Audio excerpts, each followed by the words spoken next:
নমস্কার বন্ধুরা, welcome back to my channel. আজকে তোমাদের কিছু ইনফরমেশান দেওয়ার আছে। তো সবার প্রথমে বলে রাখি, যদি ভিডিও ভালো লাগে তাহলে সাবস্ক্রাইব করো, লাইক করো, শেয়ার করো।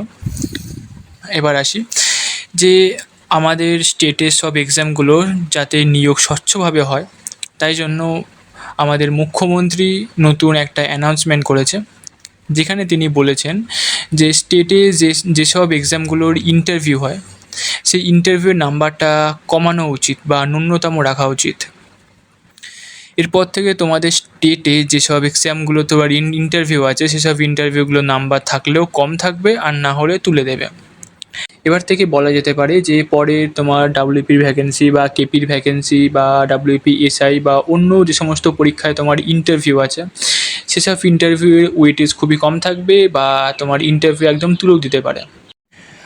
আর একটা বিষয় উনি বলেছেন যে উনার নাকি পার্সোনালি মনে হয় যারা পরীক্ষার্থী অর্থাৎ যারা পরীক্ষা দিচ্ছে তাদের নাকি নিজেদের কার্বন কপি বা নিজেদের ওএমআরের কার্বন কপি দেখার অধিকার আছে বা দেখা উচিত।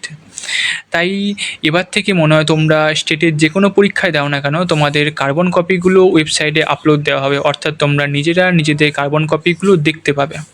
আমরা চাই স্বচ্ছতার সঙ্গে লিখিত পরীক্ষা। আমরা চাই একাডেমিকের মূল্যায়ন ইভ্যালুয়েশন। আমরা চাই 100 point roaster, 100% implementation, it's mandatory as per hour constitution. আমরা চাই যে ওরালের নাম্বারটা একটু কম করে স্বচ্ছতার সঙ্গে যাতে আগামী দিনে রিক্রুটমেন্ট হয় এবং তার স্কোর রিক্রুটমেন্ট বোর্ডগুলো ওয়েবসাইটে দিয়ে দিতে পারে, হোয়াটসঅ্যাপ মেসেজ দিয়ে অ্যাপয়েন্টমেন্ট বা রিক্রুটমেন্ট না হয়। তাই আজকে এই মিনিংফুল অকেশন